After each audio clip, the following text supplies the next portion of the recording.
Alô, alô. Alô, alô, boa noite a todos. É sempre muito bom ter esses nossos encontros e ter essa parceria com a ADG. A ADG sempre realizando eventos que agregam um valor para o design gráfico. E isso acaba sendo, para a FAAP, uma relação muito importante, porque acaba agregando para o ensino de design gráfico aqui na faculdade um conteúdo que não dá, é inigualável. Então, em nome da Fundação Armando Álvares Penteado, eu queria agradecer muito a presença de todos e agradecer ao Henrique, de novo, em trazer esse evento aqui para a FAAP, que isso daí contribui muito para nós. Obrigado, Henrique. Obrigado, Milton. Também já aproveito para já agradecer e também a FAAP por abrigar mais uma vez o Encontro ADG. A gente já teve uma edição aqui na FAAP que aconteceu em maio desse ano sobre a regulamentação, foi um debate que foi bastante frutífero, e agora temos essa oportunidade novamente aqui em São Paulo de fazer o Encontro ADG aqui na FAAP, que é uma excelente casa. A gente tem o Bruno Maag como nosso convidado, palestrante aqui do Encontro ADG. O Encontro ADG, que é uma iniciativa que começou esse ano, em abril, e a ideia do Encontro ADG é retomar justamente essa atividade dos encontros, dos bate-papos, da troca de informação entre os profissionais, os estudantes de design gráfico. A ideia é que o encontro, na medida do possível, aconteça em várias cidades, né? A ideia do encontro é um único tema, várias cidades no mesmo dia. Aconteceram já 3 edições nesse formato. Uma foi em abril, sobre práticas profissionais, teve outra em junho, sobre tipografia, e teve uma mais recente em setembro, sobre ilustração. E aí a primeira edição aconteceu em 21 cidades, depois 17 e 17. Quando não é um mês em que o Encontro ADG acontece em várias cidades, ele acontece em uma cidade, na medida do possível a gente faz a transmissão, como foi o debate sobre a regulamentação, e como está sendo também essa atividade da palestra do Bruno Maag, que também é sobre tipografia. Em novembro, a gente já tem uma outra edição do Encontro ADG marcada, que vai acontecer no Design na Brasa. Ela vai ser no sábado, dia 24 de novembro, com o local ainda a confirmar. Mas no site da ADG, adg.org.br/encontro, já tem as informações sobre isso. Vai ser mais uma vez um debate sobre a regulamentação, só que dessa vez com a participação do deputado Pena, que é o proponente do projeto de lei, né, o autor do projeto de lei, e também com presença de outros profissionais, e eventualmente estamos tentando conseguir o relator do projeto também para participar dessa mesa. Então vai ser no sábado, 24 de novembro. As inscrições vão ser pelo Design na Brasa, com BR, e assim que tiver mais novidades, a gente passa para vocês, ok? Então é isso.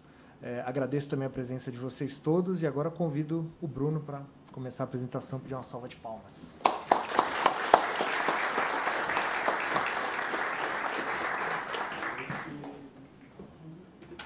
Right. Good. Is it? Oh, yes, it is. Thank you for having me, and I'm hoping I'm not going to bore you too much tonight. I'm not going to make too much of an introduction, but actually go straight into it. And obviously, as you know, we're going to be talking about the Nokia project, which Bruno Maag has been working on for the last 2 years. About a year ago, I was in Taipei. And what you see here is the earthquake counterweight of Tower 101. This is a great thing about design and engineering. Imagine you have a skyscraper, 300 meters tall, and the earthquake comes. So, of course, the skyscraper is going to do this, sway, and eventually it's going to crack and collapse. So what happens with the counterweight is, as the earthquake moves the tower to one side, the counterweight moves to the other side, and affecting basically that the tower stands straight. This is design. You know, whether it's engineering or not, it's design. It's basically finding a solution to a problem, being clever about stuff. Taipei is quite a bustling city. It's quite big. It's about 8 million people or 9 million people. And one night, I went to a night market. In Taipei, in particular, they have everyday night market. This is Shilin night market. It starts at 7 o'clock in the evening, and it ends at 2 or 3 o'clock in the morning. And people just go there to eat, primarily, and to drink and have a good time. What you see here in these bottles, this is a kind of like a schnapps kind of thing. And actually, inside the bottle are snakes. You know, sort of like weird stuff, you know, really weird stuff. A little bit like the Chinese characters, you know, a bit weird stuff. You know. But when looking around Taipei, I actually found quite a lot of different Chinese type. And some of it quite, you know, modern treatments, like here, stuff that you wouldn't necessarily expect, you know, from China at all. And sometimes quite experimental treatments as well in terms of typography and stuff. Problem is that we don't find any good Chinese fonts, you know, when you want to buy them, is Mao. He is the problem. In the 1940s, China had, of course, the Cultural Revolution. And the big problem was that at the time, China had a huge illiteracy rate. And you have to understand that the Chinese character set has thousands and thousands of characters, so you have to really memorize a lot. So first thing that Mao said was, our people need to be able to read and write. And what we're going to do is to get rid of the Chinese script system. We are going from now on going to read and write Chinese with Latin characters. You can imagine that that caused a cultural revolution. That did not go down well with the Chinese people. So they created a simplified Chinese. That now leaves us, for China, or the Chinese world, with two script systems, simplified Chinese and traditional Chinese. Simplified Chinese is used primarily in mainland China, and traditional Chinese is used in Hong Kong, Singapore, Taiwan, and some of the other regions. With the communist state comes rules and regulations, lots of them. With the communist state come little government departments which are not accountable to anyone. And this is the curse of every type designer who wants to do type in Chinese. And this is the reason why so few fonts are available for Chinese. This is the character set standard if you want to have a font that is being distributed with software or hardware within mainland China. This character set standard says that you have to have at least 27,500 characters in your font. Yes, at least. And they also charge you for certification. You have to submit the font to the government.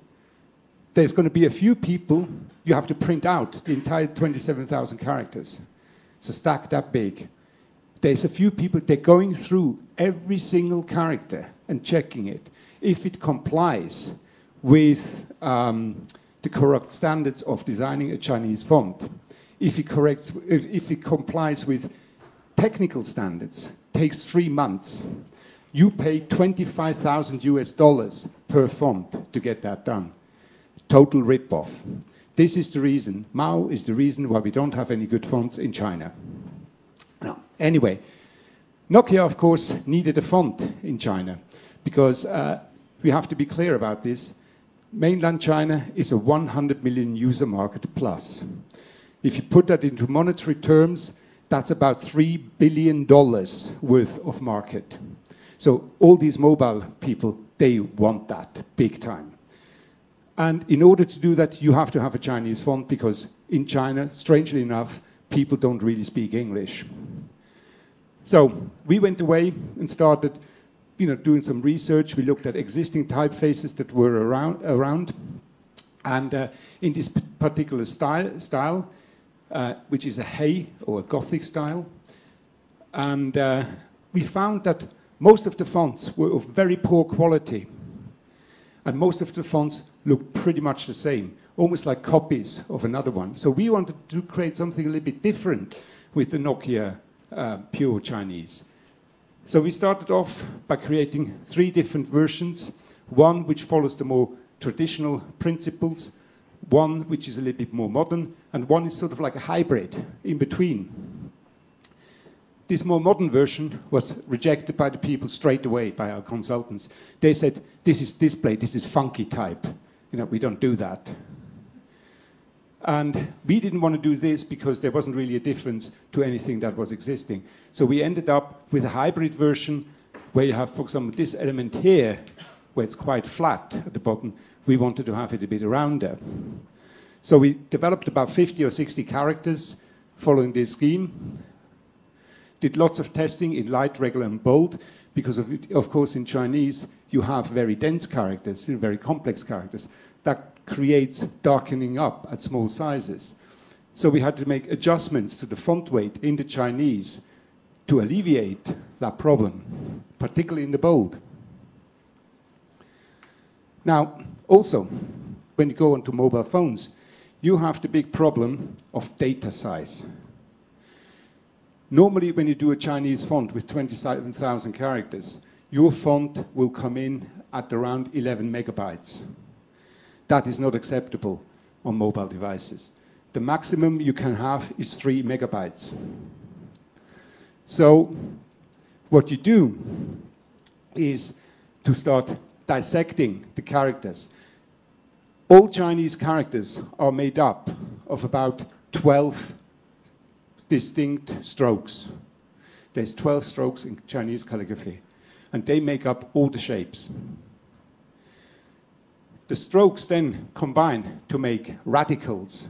The radical characters are the base character that forms all the characters of the Chinese script system.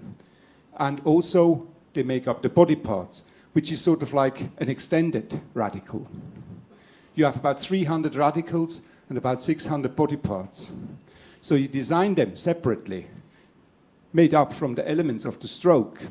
You create a library, and then you start assembling from that library all the 27,000 characters. So that is the only way you can actually create a low-weight Chinese font. Of each stroke and of each radical, to make an aesthetically pleasing character, you have to create about 4 or 5 variations, to account for the scaling in the positioning of the word. For example, here is a radical, this is the body part. Radical, 2 body parts. 2 radicals, a radical, a body part. So you can see, these are scaled version because, for example, this part can equally be a full-size character. So you have to create variations so that you can then assemble the entire characters efficiently, data efficiently and time efficiently.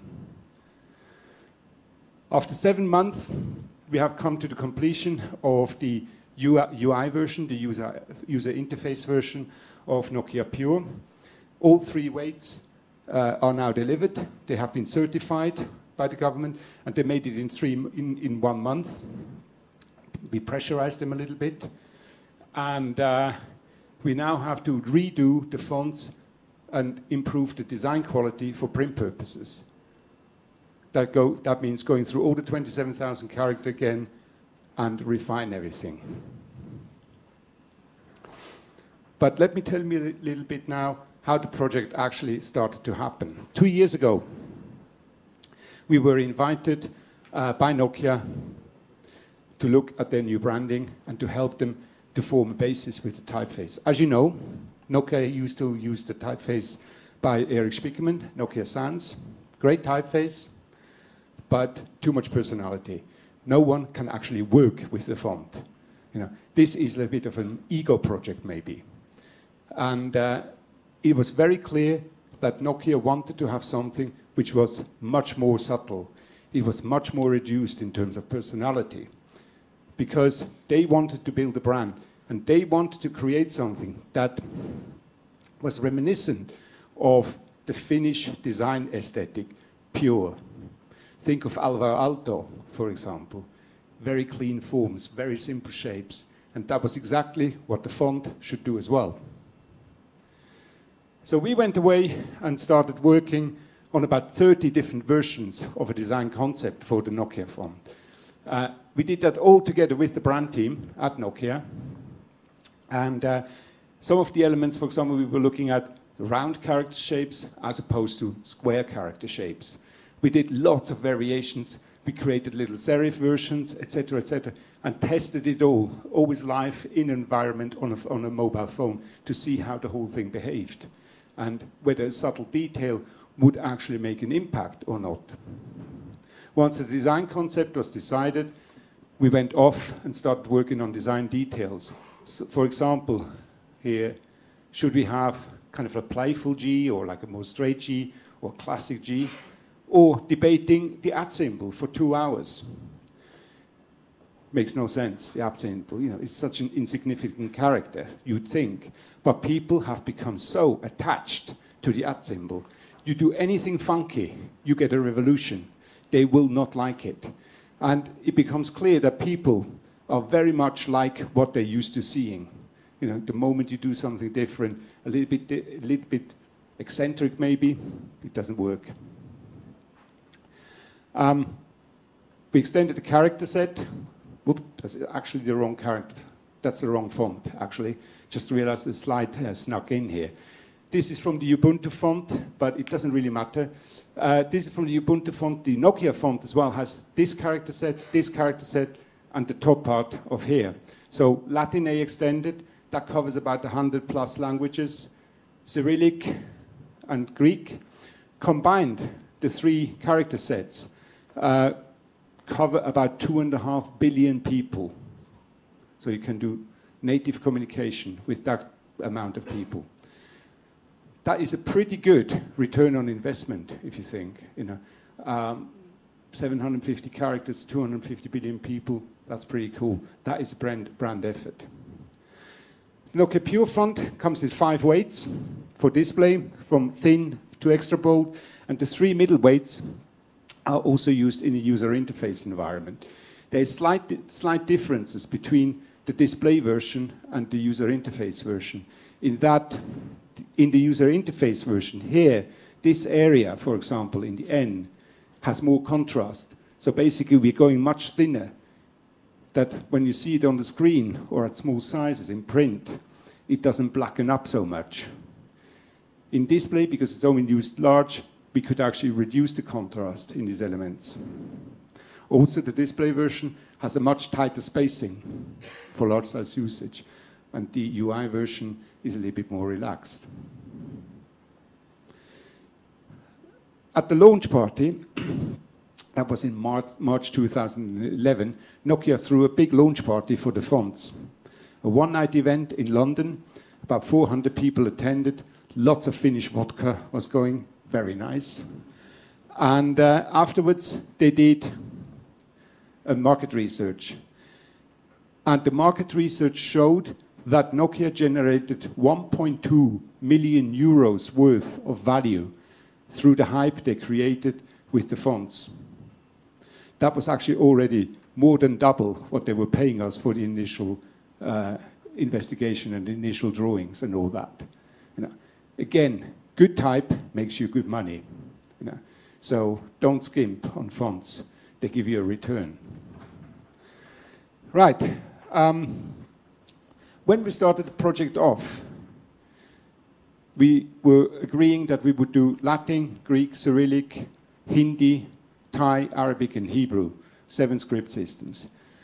But the moment we started drawing, Nokia really insisted that they wanted to do global coverage for everything. So we started doing other languages as well, such as this one, Armenian. Armenian was first introduced around 400 AD by this guy called Meshrop Mestots. And he was kind of like a priest, a religious man, and he invented the Armenian script system. It's loosely based on Greek and on Coptic, some like, you know, even more classical script systems. And it has a caps and a lowercase version as well. And it has about 26 characters in the alphabet. It's an alphabetical script. It's fairly simple as well. And of course, the shapes are quite different to what we are seeing, to what we are used to in the Latin. But they're not that different. They're not different like a Chinese is, where you really don't know what you're looking at. Because the forms, if you look at some of the characters, the formal treatment is very similar to that in Latin. Of course, we had to do our research. We had to find a few consultants, native-speaking Armenians, Armenian designers, who could advise us about legibility and how certain character shapes are formed. But it was not that big of a challenge. This is what the Armenian looks now. And here you can see as well a lot of character shapes that are familiar to our eyes. So therefore, it's relatively easy to make a decision about whether a character looks right or wrong.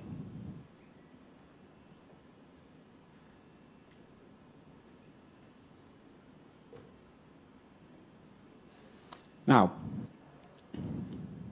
Bessarion Gugushvili. This is not how long he lived.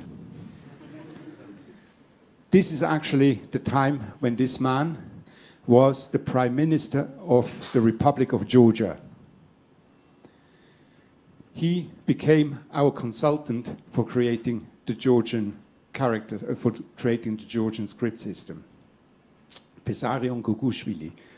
In 1993, he attempted to overthrow the government with a few generals and miserably failed, and he now lives in Finland in exile. But this shows you as well in how difficult it is in some of these scripts to actually find someone who can advise you. There's only about 4 or 5 people on the Georgian script system who can help you. So what do? You know, what you start drawing. You do, of course, your research about the Georgian script system, what has been done in the past. Georgian script system was also invented around the same time as the Armenian, also with help of Meshrop Mestots. There's 3 Georgian alphabets, although only one, only one now is used, I think is this one. Can't remember now which one it is. Is it this one? Can't remember. There was originally 3 alphabets, and only one is now in use, everyday language. The other alphabets are used for classical texts and biblical texts and stuff. So we had to do a lot of research about shaping of characters, you know, because in some instances, depending on the character design or the font design, you have completely different character shapes.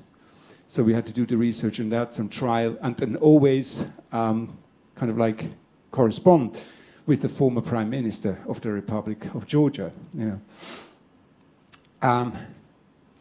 Both the Armenians and the Georgians are immensely proud of their script systems. You have to understand that these people were part of the Soviet Union until about 1990, when the whole thing collapsed.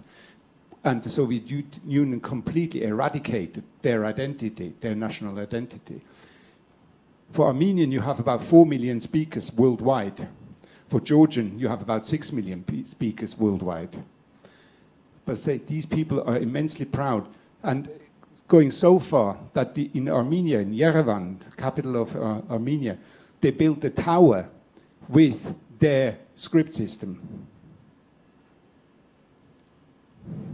Now, moving away from what we can consider the European scripts, we're going into the Semitic scripts. This one is Ethiopic, or also called Amharic. And this one is used, what is now Ethiopia, Sudan, that kind of area of the world. Probably about 40, 50 million people use this script every day. And it's an ancient script. It's over 2,000 years old. And as I say, it's a Semitic script, but as opposed to Hebrew and Arabic, this one also reads left to right. And it's not like Arabic, you know, where you have a joining script, it's single characters. But it is also a syllabic script, meaning that all the characters are consonants and they have variations which then indicate a following vowel. And I'll show you that what I mean in a second. Again, we had to do a bit of research about the the Ethiopic scripts. And here you can see an example of the differences in the characters. So, for example, this would be the base consonant. Then this would be maybe with an A sound, with an E sound, U sound, O sound, depending. But it's always the same base glyph. That means, of course, that you end up with huge character sets, like in this instance of about 500 characters in the font. There is, in essence, two styles in Ethiopic. One with what they called flowers or florets, and one without. And we nearly caused a small war amongst linguists in Ethiopia. Which one is actually the accepted style? They can't agree. And again, the problem is that no one has actually ever designed proper Ethiopic fonts. There is no reference material. There is no consultants, nothing. So you have to go to linguists. We decided in the end to go with a very simple and pure form because we felt that actually matched the Latin type best. Overview of this character set, and again you can see you have like a base variation, a base character, and then all the various variations indicating a following vowel to it. Hebrew, again, it's a Semitic script. Hebrew comes out of Aramaic, which was spoken and written at the time of Jesus in the area of Palestine. When you design Hebrew, because it's a monocase character set, you have to be very aware of the height of the characters. Whenever you design scripts for non-Latin languages, you always have to think of it in context of the Latin. You cannot separate them, because whatever you do, the Latin will always be used within a non-Latin script. So whatever you do with the non-Latin, it has to match the Latin in terms of height proportion, in terms of width proportion. So we had to do a fair amount of studying and testing what would be the ideal height of the Hebrew characters so that it fits with the Latin, but also fits within itself, so that the characters wouldn't be too big on a page or too small, and not too big or too small against the Latin characters. A few examples. The Hebrew character set is fairly small, it's about 22 characters or something, but what you end up with is huge amounts of vowel and cantillation marks. The standard Hebrew that you read in a newspaper is just plain, like this. The moment you go into biblical and classical texts, you have to add on all the marks, because they tell you as a reader how to pronounce a word. And particularly in the Bible, that is very important, that you make absolutely no mistake how to read it. Arabic. This is actually a building in Cairo, and these are passages from the Quran. Yeah. So it's not just a normal, this is actually real Arabic text that you can read. And of course, the Arabic script system, particularly the calligraphy, is absolutely rich in beauty. And everything the Arabs have done in their calligraphy has always been tied in with the Quran and with religion, because Islam says that you are not allowed to take pictures of anything living in the world, because anything living in the world is a representation of God, and by making a picture, you are copying God, and you can't do that, because only God is perfect, and only God can copy. Yeah. So what the Arabs did was, of course, creating this very ornate calligraphy and creating patterns and ornaments using writing. Arabic, like Latin, like many other script systems, has, of course, different script styles, different calligraphic styles. What we saw before, this one, is a strong geometric kufi. And something what you see here is a Kufi as well.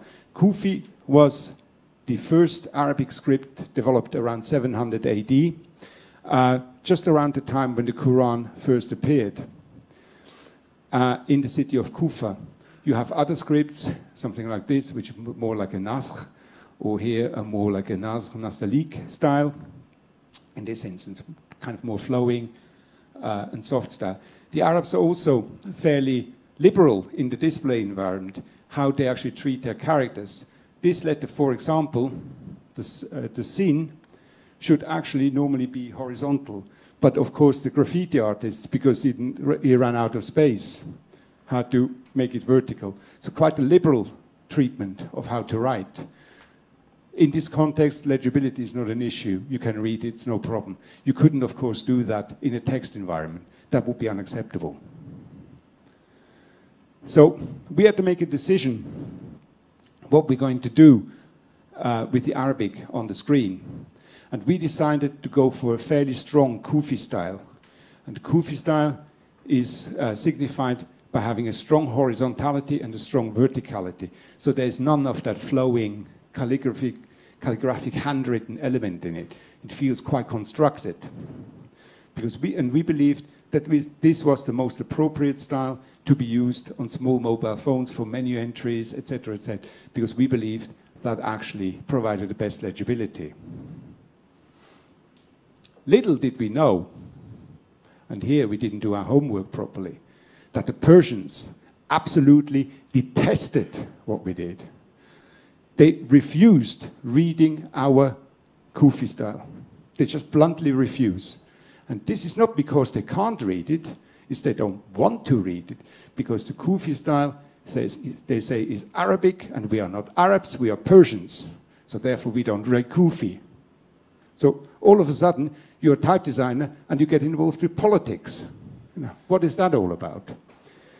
So we've started doing a whole series of trials, kind of like softening up. This is the original Kufi as we had it, starting to soften it up, you know, creating little soft elements, etc., to almost go to a more Nas style, a more flowing style of an Arabic.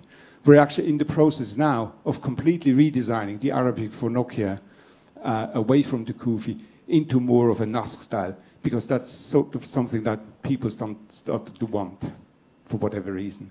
I personally feel it's the wrong way to go. Some of my consultants also feel it's the wrong way to go, but hey, the user wins. Numerals.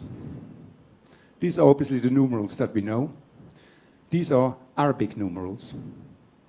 But these are the Eastern Arabic numerals, and these are what we can call the Western Arabic numerals. Numbers didn't arrive in Europe until 1350. Before that, in Europe, we used Roman numbers, which of course means you can't do mathematics. Once the numbers arrived, the Arabic numbers arrived in Europe, the Renaissance started to happen, because the Arabic numerals allowed us to do algebra, geometry, and all sorts of sciences that before were simply not possible. The Arabs had all that, you know, hundreds of years before, because they had the right number system. The Arabs, for example, in the 10th century, were highly advanced in optics. They already had like binoculars and all sorts of stuff to see into the distance. The Arabs were already able to predict the solar system through mathematics, because they could. But the Arabs didn't invent the numbers. They got the numbers from India. And here we come to India. Now, India is a special case. India has, next year, India will have 1.3 billion people, overtaking China in terms of population. India has over 500 distinct different languages, and they have 10 different script systems. How can you rule a country like that? I don't know. Now, India also has amongst the 10 different script systems, India has an official script system It's called Devanagari. Devanagari covers a number of languages. You can also refer it to Hindi, for example. This is what it looks like. We did a bit of research, what was available on Devanagari fonts, and which way we should go, also to show the client that a sans serif, would probably prefer a treatment like that. We started drawing up characters, a lot of refinement work, always back and forth with the consultant, refining again and again. But Indic script systems are really complex. Now, if you think that Chinese is complicated, you have seen nothing. You have seen nothing. I mean, these guys, honestly. What you see here in white are conjuncts, basic ligatures. You have different styles of conjuncts. Here, for example, is a conjunct made up of a half form. But here, you have a conjunct that is going vertical. Yeah? This is made up of 2 characters. Or this one is made up of 2 characters, a horizontal conjunct. This is still relatively simple, and a little bit later I'll show you why. Because by and large, you can see what character combinations the letter is made of. Indic scripts are also really difficult because they have, like Ethiopic, for example, or Arabic or Hebrew, they have a lot of pronunciation marks and vowel marks. And you have to place these, dozens of them, above and below pretty much every single character. So it's a huge design task, and it's a huge engineering task. This is what an engineering sheet looks like, the programming of it, actually. My engineers sit there for weeks programming the font so that when you type the individual character, the correct ligature comes up. This shows you, for example, a bit of an entry, how 2 characters make a third one, what the code is to do that. Being a user interface font, all the fonts have to be hinted for low resolution devices to make sure that the pixels are placed correctly at small sizes and the font is highly legible. Now, if you do that in Latin, Greek, and Cyrillic, that's a relatively simple thing to do because you haven't got that many characters. You start doing that for Indic fonts, which each script system has about 500 or 600 characters. The amount of work you have to put in is phenomenal. Hinting for Devanagari takes about 3 weeks per font to hint, to make good on the screen. Devanagari is natively also spoken or written by about 350 million people in India. This one, Bengali, is read by about 200 million people in India. So it's also a majority script. But I was talking about complex before. Watch.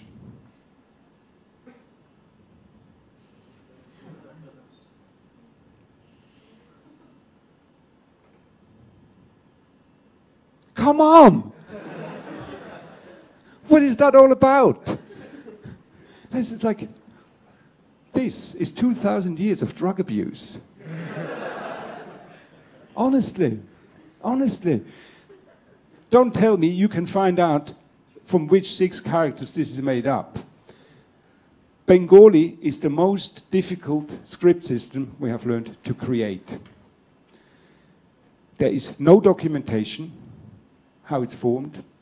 Linguists disagree about characters, whether they're actually legal or not. Most of these conjunct forms people can't read.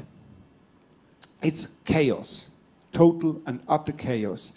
So we worked with about 3 different linguists. We worked with designers, and every single time we sent something out for comment, we got six versions of different comments. None of them would agree.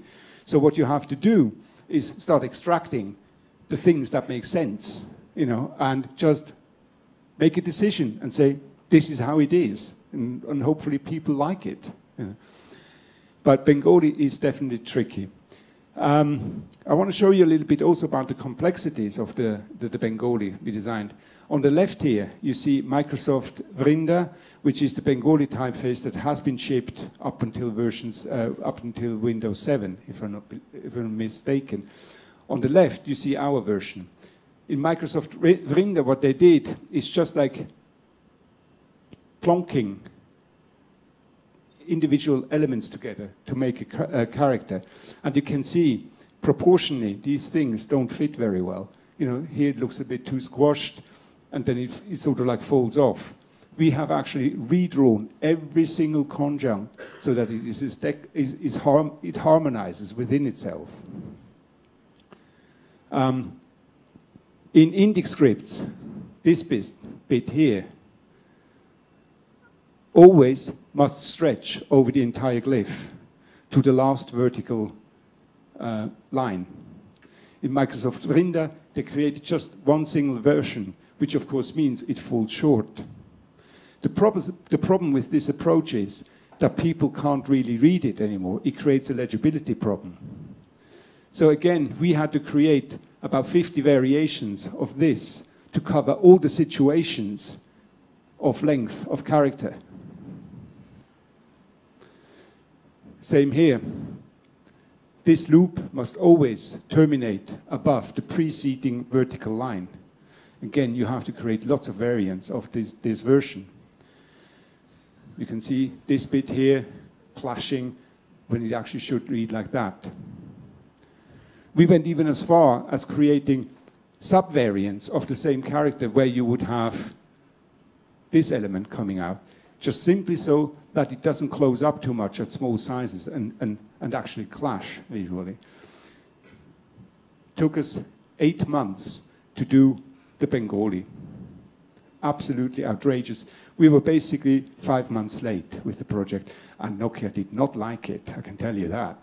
You know, but they're happy now because this is the first and the best Bengali out on the market. Right, we're going down to the south because both Bengali and Devanagari are northern index scripts. We're going now to the south, to Tamil area. This is Tamil, and again, really, to our eyes, very alien. You know, it's just like, just swirls and rounds.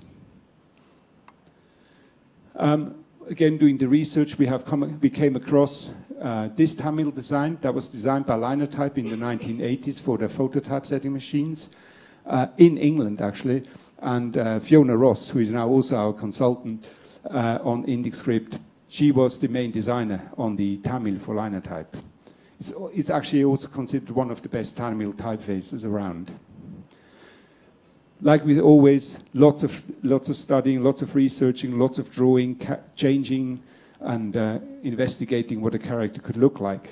One problem with Tamil is that you have very complex characters, a little bit like the Chinese, where things become very dense, particularly in the bolder weights. So you really have to investigate the character shapes and find individual solutions for characters so that they don't collapse on the page at small sizes, or in the user interface, that the pixels don't collapse and just create blobs on the page. This is about a stack of paper just for the Tamil that we used testing. Moving a bit further south to Sri Lanka, we get Sinhala script. Related to the Tamil, but obviously not the same. Again, lots of testing. Again, Sinhala, like Devanagari and Bengali and all these, it's a syllabic script, so you get the same base character, but with variations to add vowel marks. Huge amount of programming involved with the Sinhala. Here we have Thai, going a bit of east. The Thai is difficult because it is really tall. How do you combine a Thai with your Latin?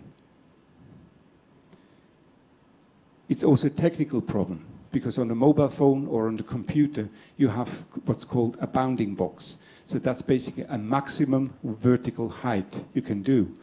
Problem comes when you start drawing the Latin, and you design the Latin so that it comfortably fits into that box. But once you start doing the Thai, which has extreme heights, you end up with a Thai that is actually scaled down. It's too small against the Latin. So you have to create a separate font with a scaled down Latin so that you can preserve the original height of the tie, and so that the two of them actually sit comfortably next to each other. And that's the only way you can make this work on mobile phones and computers without having these top parts clipped off. So the technology here actually requires an intelligent design solution to solve a problem and to maintain legibility and stuff. Again, tie has very dense and dense characters and complex characters, and dark spots, which you need the bold weight you need to really look at. Another problem is that tie, what we see here is the traditional tie, that there is actually two tie script systems. One is the one with the loops, what we see here, that's very traditional, and one is a version that is more westernized, which you quite often see in posters and any other display environments in Thailand. We decided to go with this version because this was for user interface purposes, for legibility purposes. At the moment, Nokia is a little bit in a quandary whether actually they should create a second tie or not for display purposes. But this is a branding question that Nokia has to resolve. Should they have a different font for print, for advertising, against what is actually in a mobile phone? The Latin doesn't do it. Any of the other scripts doesn't do it, where we have a single design fitting everything. It's a cultural question. It's not necessarily a design question. Tie 2, very complex to engineer.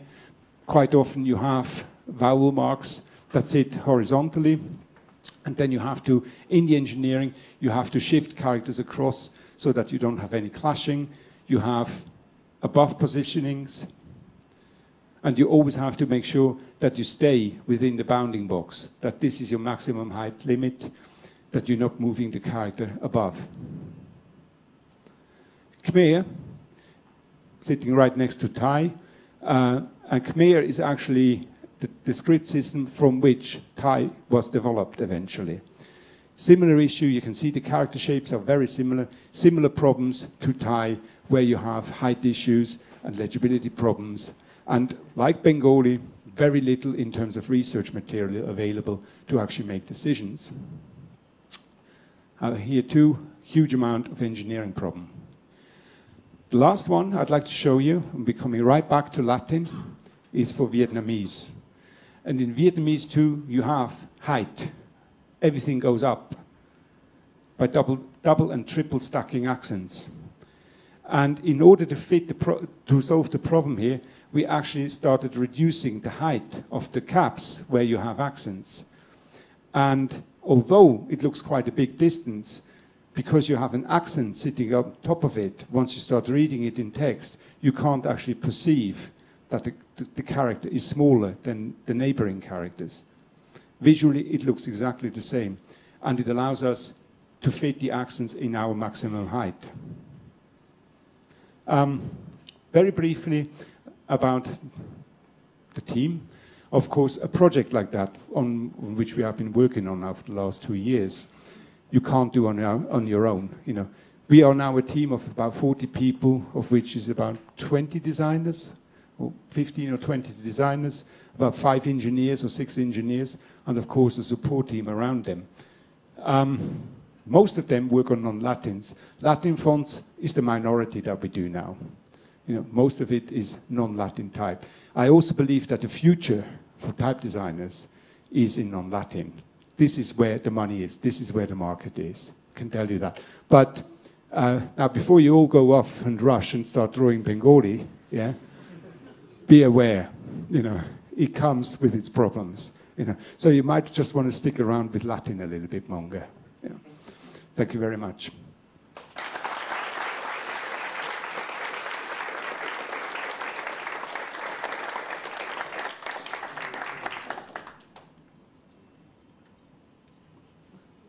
Perguntas? Questions? What kind of time, what kind of advice can you give for the beginners, for the young designers that want to work with typography or type design? Now you told us that the market is on the eastern, and how can we design the Latin alphabets and in a short time? Then you told us that you 2 years to design all family in 7. Well, actually, now it is altogether 16 different script systems. And how do you get this without being crazy? Actually, they all are crazy. Over the Bengali, our senior designer, Amelie Bonnet, she actually started crying at some point. She actually was close to giving up. I saw her one day, she was sitting there and she cried.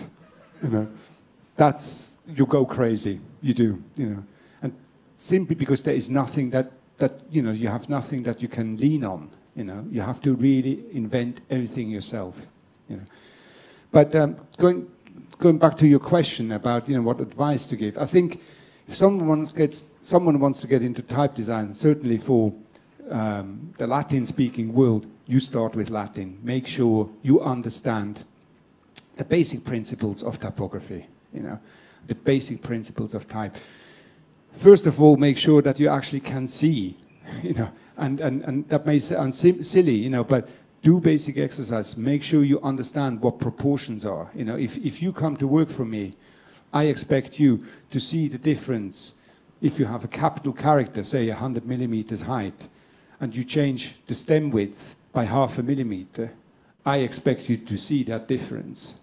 You know, if you can't see that difference, then you can't design type, because type design is all about detail.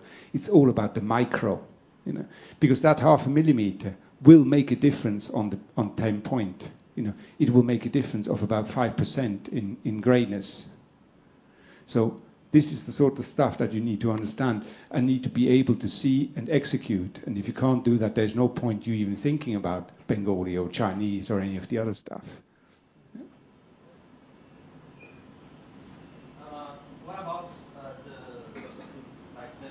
the more precise things about the typography? Do you thought about it? Like, for example, the Latin kind of typography there's like serif. Did you guys think about this, the speciality about the types, or just? Well, no. Obviously, we did think about it in the conceptual phase. You know, when you design a typeface and you do it for a purpose. Type is all about functionality in the end. A good typeface needs to be read. You know, if I design a typeface, I have to make sure whoever uses it can immediately absorb the message without actually seeing the typeface. The typeface should not get in the way of the message. And when you design a typeface, you design it with that in mind. Now, a sans serif, like we did for Nokia, would absolutely not work in a book environment. You wouldn't want to read 300 pages in a book with that typeface, as much as you would not want to see a Bodoni on the user interface, because it simply wouldn't work functionally, you know. So, yes, we did think about these micro details as well. And when we do the typeface in Latin or any other script, it is always, you know, revision after revision, detail after detail, where little bits are shaved off or added on to make sure we get maximum functionality out of this. Hey, Bruno. Bruno, how much it costs the rocket project in a whole? Say it again? How much it costed the Nokia project in a whole? A lot. There's a question there. Hello, Bruno. It's Hey. Matt here. How are you? It's weird speaking into a microphone. First of all, I just wanted to say congratulations. I think it's an incredible piece of work that you and your team have done. We've obviously worked together over quite a few years, but this is really phenomenal to see the breadth of the work that you've done there. I had a question, which is to your last point. If you were starting tomorrow with a global business that was actually a global business, which language would you start with? I probably would start off with Devanagari or something, with the Indic languages, because I think it would actually, from a technical functionality point of view, it would give me the most challenges, and if I can resolve those challenges, I can fit everything else around it. So it's not actually a design question, it's more of a technical question.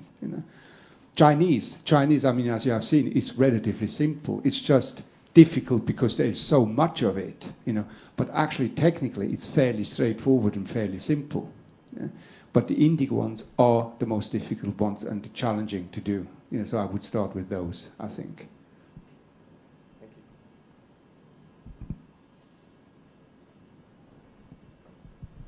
Hi, 2 questions. How many people were involved in the whole project?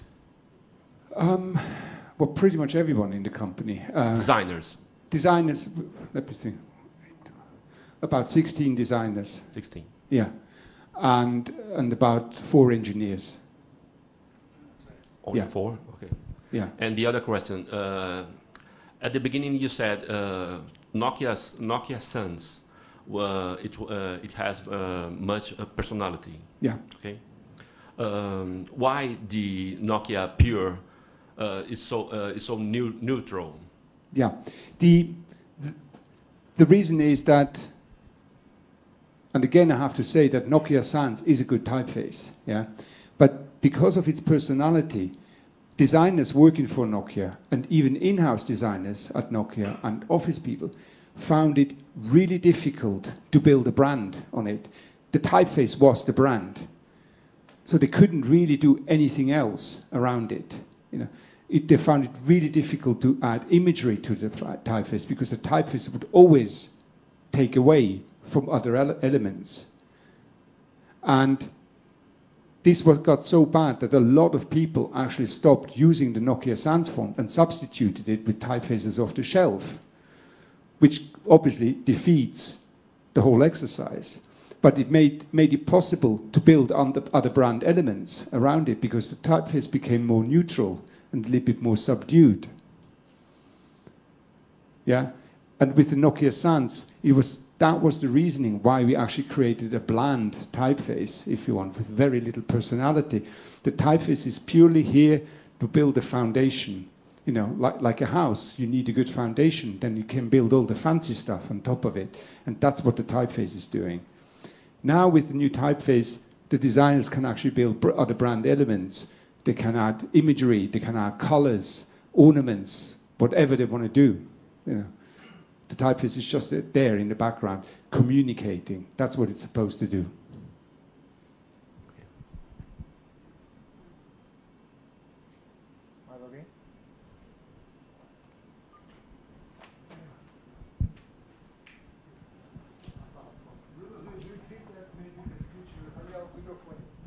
Can you listen?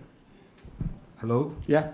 Maybe the future, do you think that maybe some typewritings are going to disappear forever? How do you mean typewriters? Yeah, like Hebrew and maybe Thai. I think maybe, possibly yes, but that it depends how much cultural importance the script system has. I mean, as we see, for example, with Armenian and Georgian, where there's only a very small number of people, if you think in a global context, there's only a small number of people actually using these scripts, but they're fiercely proud of them. They will not let it go, So, for example, you would think those would be the first ones to disappear, but I think they're going to be sticking around because the people have built an identity around it. The Latin script will stay because 1/3 of, or nearly a third of the world's population uses Latin. I don't know, Greek maybe could be one.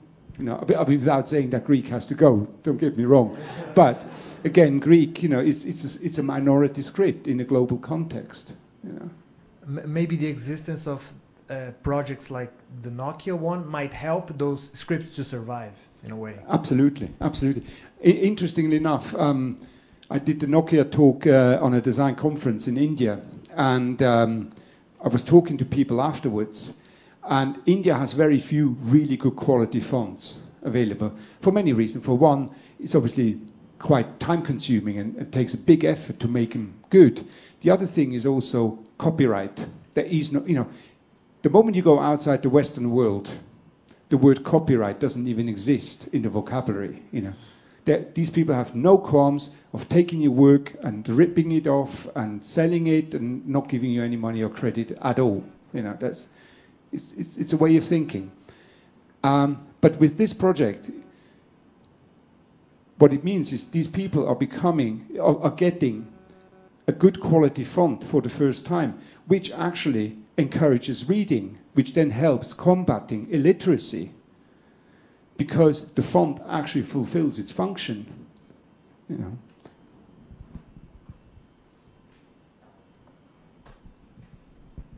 This is a slightly odd question for you, Bruno, because I'm sat here next to two Finns, and you've just done a job for a big Finnish company. What did you learn about this, the Finnish language? I know it's in Latin, I assume, but it's a very strange language, in some ways more strange than the Eastern languages that we think are strange. Can you tell us a bit more, because it's a constant debate that we have? This is a trick question, isn't it? Yes. This is a trick question. I learned nothing whatsoever. I thought so.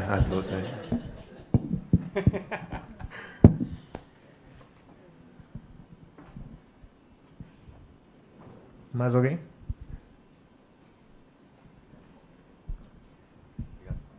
Hello. I was wondering here, assuming you started this whole project based on Latin languages, am I correct? Yeah. Were there moments you were going back and forth on redesigning the Latin fonts based on the further experience you had doing the most difficult characters of other languages?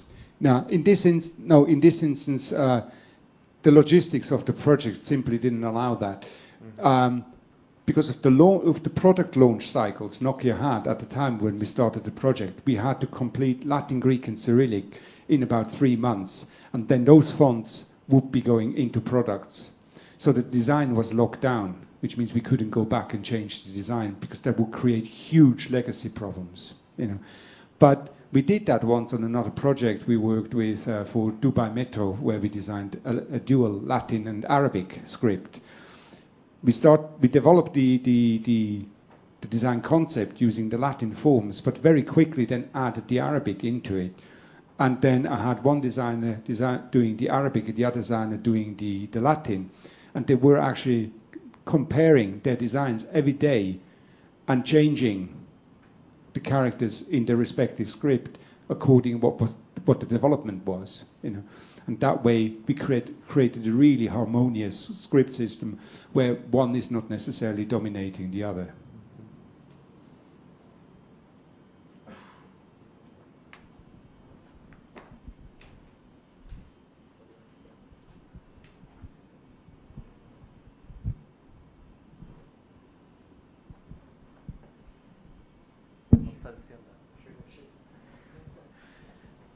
I have a technical question about if the screen resolution played a role in this project, because you said it was about 2 years ago that you started the project. Is that right? 2 years ago. 2 years ago. At that time, we nearly had the iPad launch, and then I have now Retina display and everything else. So I would like to know if there was a challenge at the beginning, and if it did change something during the process. Not. Only marginally, I'd say, because with hinting, I can actually control the pixel placement on the screen, quite accurately. Yes, you can. Obviously, if you have low resolution challenges, you can't design in a high contrast, for example, because you simply haven't got enough pixels to show the high contrasts. Or serifs might be a bit of a challenge as well. So you make certain decisions based on that, but with the font technologies available nowadays, it's not such a problem, as I say, because I can control the placement of the pixels. All right, thank you. I have a question. I'd like to know how was your relation, the relation of Bruno Maag with Nokia, because you had a first deadline that was delayed, extended, and you said that Nokia didn't like very much to have the deadline extended. But how was your relationship to explaining them the difficulty of having such a task? And did you make contact with them in a weekly basis, monthly basis? Yeah. In the initial phases of Latin, Greek, and Cyrillic, because that was very predictable, how we can do it. So we kept the deadlines fairly well. It was only a year in, once you started hitting those very complex script systems, that the deadlines started to fall apart, simply because we had no way of knowing how long it actually would take. Now, with Nokia, we were, and we still are, in regular contact at least once a week, discussing with the project managers, coordinating deadlines, or, for example, if we already know that on a delivery in 4 months we're going to be late, we're going to be telling them that we're late, because it allows then the client to shift their deadlines as well. But with the Bengali, it was very, very embarrassing, I have to say, very embarrassing, and a lot of client management, was needed to get that right again. But they did understand once we explained to them what we were doing and what we were trying to achieve.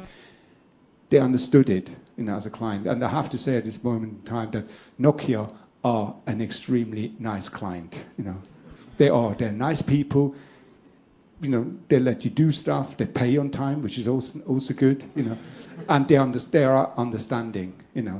And I think And I think we have to give Nokia big credit, their branding team, to have that vision to create a global font, which is a considerable amount of money, to invest in that with that vision to say that we are communicating in every single language eventually. That is pretty cool. And I don't know, maybe one day Nokia decides to make the fonts free for everyone. Who knows? I don't know. Which would be great, by the way, but I don't know.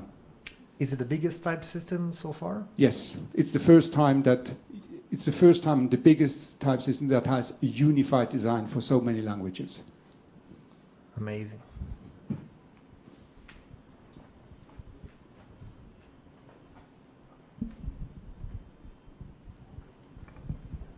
Hi, Bruno. Hey. Firstly, thank you very much for a very inspiring and informative speech. I would be interested to hear, you said earlier that within the launch event already Nokia made up a lot of the cost of the project. What would be your advice for in selling in something like a big font project for a client? How do you measure the business case, or do you have good other case examples where the clients have really got a monetary value out of the font design? Yeah, yeah.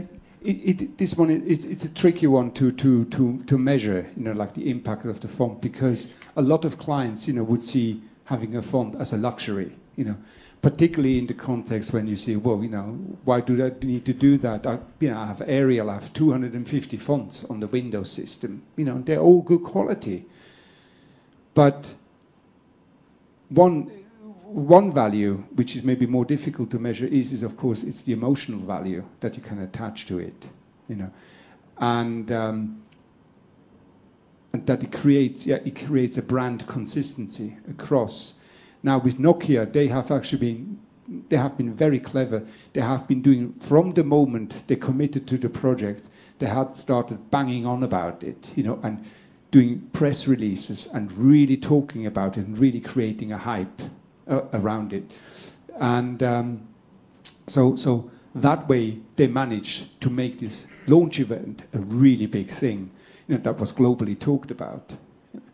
But there is also real factors, for example, if you consider that Nokia in the past with Nokia Sans for the non-Latin scripts, which they were using as well before what we're doing now, they were actually licensing fonts from Monotype for Bengali, for Chinese, etc., at huge cost every year, because if you're licensing for mobile devices, We're talking millions of euros, millions.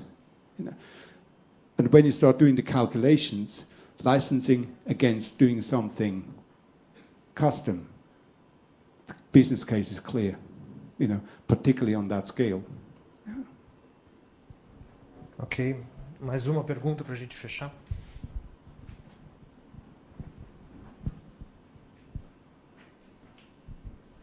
Hello. Hey. I was wondering why you didn't even mention Japanese, though Japan is a big and quite influential market. Indeed. Simply because the client hasn't needed it yet. Nokia has no need for Japanese at the moment. So it may well be that Japan is not necessarily a big market for Nokia. In this project, obviously the priorities are there where they're selling most of the funds. You know.